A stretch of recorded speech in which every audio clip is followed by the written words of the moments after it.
Oke, selamat pagi Prof. Mose dan teman-teman semua. Di sini saya Haikal Fikirabani ingin mewakili teman-teman untuk memaparkan diskusi kami tentang apa sih happy studying yang kami pikirkan. Nah, kita langsung aja mulai masuk. Yang pertama itu media belajar yang interaktif. Nah, contohnya gimana sih? Contohnya adalah penggunaan contoh sehari-hari everyday life. Kemudian yang kedua ada visualisasi presentasi yang menjurus pada poin-poin, bukan pada tulisan yang bentuknya paragraf, sehingga lebih mudah dipahami oleh mahasiswa. Kemudian puzzle dan teka-teki untuk review materi. Karena teka-teki yang sulit atau soal-soal yang sulit bagi mahasiswa itu lebih mudah diterima dan diingat, sehingga materinya bisa lebih membekas. Lanjut, ide kreatif. Nah, kita pengen teman-teman ini mengembangkan ide kreatifnya dalam diskusi kelompok untuk membahas suatu studi kasus yang diberikan. Sehingga ide-ide mereka yang terpendam itu bisa keluar semua. Lalu ada kuisis, Kahoot, atau pertanyaan dengan peringkat. Ini salah satu online platform. Lanjut aja kita ke double A, Ask and Answer. Ini sebenarnya normal, tapi tidak semua kelas itu terjadi bahwa dosen lebih baik dosen itu selalu bertanya kepada mahasiswa sepanjang pembelajaran. Mengapa? Supaya mahasiswa ini tidak ngantuk dan mereka terpacu untuk fokus memperhatikan materi. Supaya eh, ketika ditanya tuh mereka bisa jawab. Karena pasti takut kan kalau nggak bisa jawab pas ditanya sama dosen. Lalu mahasiswa juga harus memberikan feedback, yakni bertanya pada hal yang belum tertera di PowerPoint yang mereka pikirkan. Lanjut, santai tapi serius. Teman-teman ini pengen bisa sambil makan makanan ringan dan juga minum. Lalu disediakan waktu istirahat sejenak di tengah pembelajaran. Misal dalam waktu belajar 2 jam setengah itu ada mungkin istirahat 10 menit untuk free time.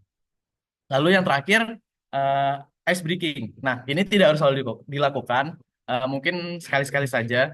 Ini membuat lelucon atau jokes bapak-bapak. Nah, ini tuh konsepnya adalah eh, entah menunjuk salah satu teman yang paling lucu di kelas untuk ngejokes gitu supaya teman-teman tertawa dan bisa fresh lagi pikirannya, tidak mumet dengan apa yang sudah dipelajari mungkin selama 1 jam atau 2 jam sebelumnya.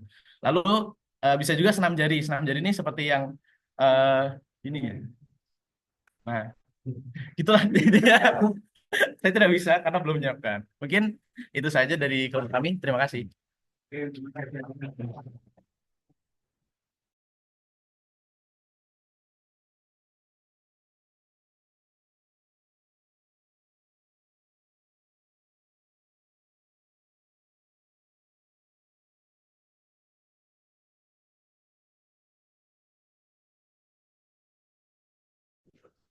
Oke, jadi ini adalah bisa menurut dari kami. Eh, Pertama adalah, eh, pertama adalah happy learning. Jadi learning itu sering dikaitkan dengan tidak seru lah, tidak seru dan tidak tidak memotivasikan. Terus jadi kita bagi dua dulu apa itu happy learning. Happy itu adalah emosi yang terasa positif dan baik. Terus kalau learning itu adalah aksi belajar. Jadi kalau happy learning bagi kami itu adalah suara nggak muncul. Ups, ya. Halo, halo. Gue juga.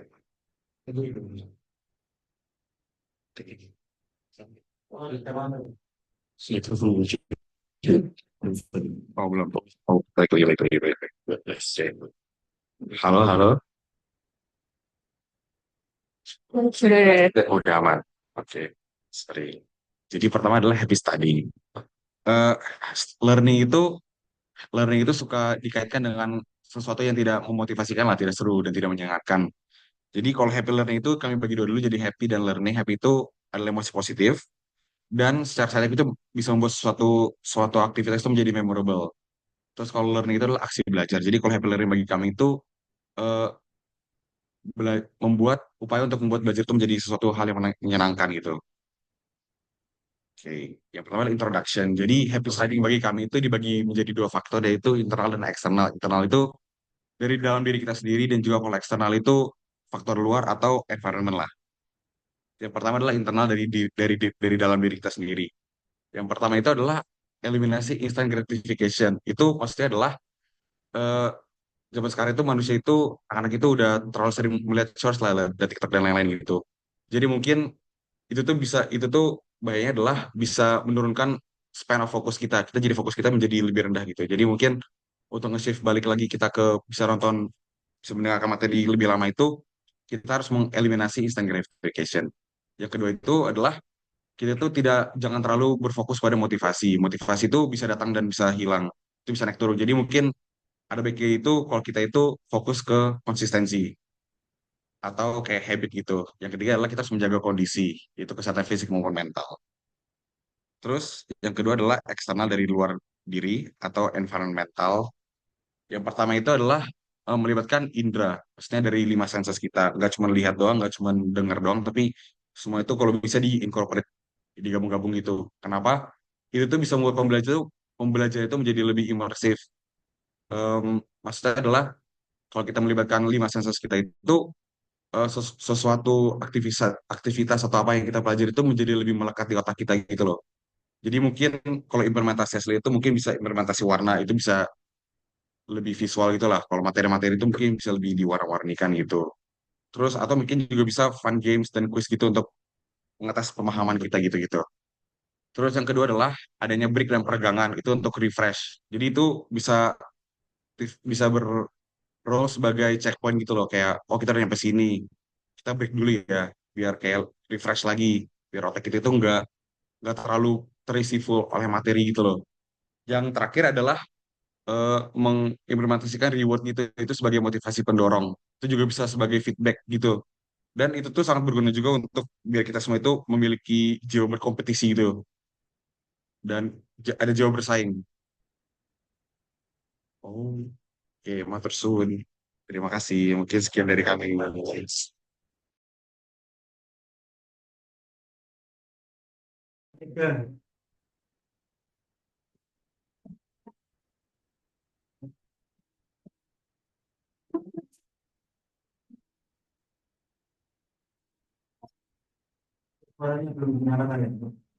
Sudah.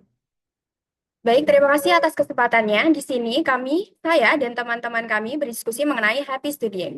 Berdasarkan terjemahannya, happy studying merupakan kondisi dan metode pembelajaran dengan tujuan untuk menciptakan suasana pembelajaran yang positif dan menyenangkan.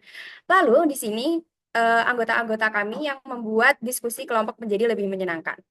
Tujuan dari pembelajaran menyenangkan ini apa sih? Khususnya di lingkup teknik industri adalah kami bisa menjadi mahasiswa teknik industri yang dapat menerapkan keilmuannya pasca kelulusan serta berguna bagi masyarakat sekitar. Namun, meskipun happy studying dapat diterapkan dengan baik, di sini ada beberapa kendala yang dapat menghambat adanya happy studying. Yang pertama adalah distraksi eksternal. Yang kedua adalah rasa malas atau prokrastinasi yang datang dari diri pribadi. Kemudian ada beban materi yang berat yang diberikan oleh kampus atau institusi di mana kita belajar. Selanjutnya adalah kondisi mental dan fisik, serta yang terakhir adalah adanya gangguan lain. Selanjutnya, beberapa rekomendasi pembelajaran yang dapat saya dan teman-teman berikan adalah belajar dengan suasana hati yang gembira, dengan niat dan semangat yang kuat. Yang kedua adalah penyampaian materi langsung pada inti dan topik pembahasan. Ketiga, penyampaian materi yang disertai dengan ilustrasi dalam kehidupan sehari-hari sehingga siswa dapat mengimplementasikan dan membayangkan secara langsung dengan lebih mudah. Selanjutnya adalah pemberian tugas yang tidak memberatkan namun menunjang pemahaman mahasiswa. 5. Keseluruhan SKS tidak hanya penyampaian materi, namun memberikan sharing pengalaman sesuai topik pembelajaran. Dan yang terakhir adalah selalu memberikan motivasi sebelum menutup kelas sehingga anak-anak dapat termotivasi secara lebih menyenangkan. Sekian presentasi dari kelompok kami ucapkan terima kasih.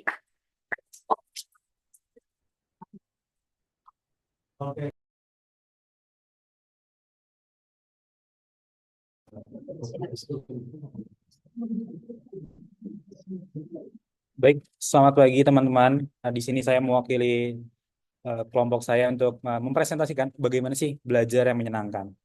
Pertama, kami telah brainstorming bersama dan merumuskan apa sih definisi dari belajar menyenangkan. Jadi belajar menyenangkan adalah proses pembelajaran untuk mengetahui banyak hal yang belum diketahui dengan menggunakan gaya belajar yang interaktif dengan ilustrasi seperti visual dan warna untuk memahami proses yang ada sehingga dapat dicerna oleh otak dengan mudah tanpa beban. Lalu kami merumuskan beberapa kriteria yang harus ada dalam belajar menyenangkan. Yang pertama adalah interaktif, di mana adanya komunikasi antara siswa maupun pengajar. Lalu kedua adalah menarik minat atau antusias. Dengan minat dari siswa sendiri, itu akan menambah bagaimana siswa ini semakin happy dalam belajar. Kemudian adanya feedback yang positif, kemudian ada yang saling menghargai, adanya reward seperti habis bertanya pun menjawab, kita mendapatkan reward, kemudian pasti partisipatif, bebas tapi terarah. Maksudnya adalah pembelajaran di sini dibebaskan metodenya seperti apa, namun tetap terarah dan tetap mencapai tujuan yang diinginkan. Kemudian tanpa tekanan atau tanpa paksaan, kemudian ada lingkungan yang nyaman, dan adanya break. Dan dapat disimpulkan bahwa belajar yang menyenangkan adalah bebas, terarah, tanpa beban. Sekian dari kelompok kami, terima kasih.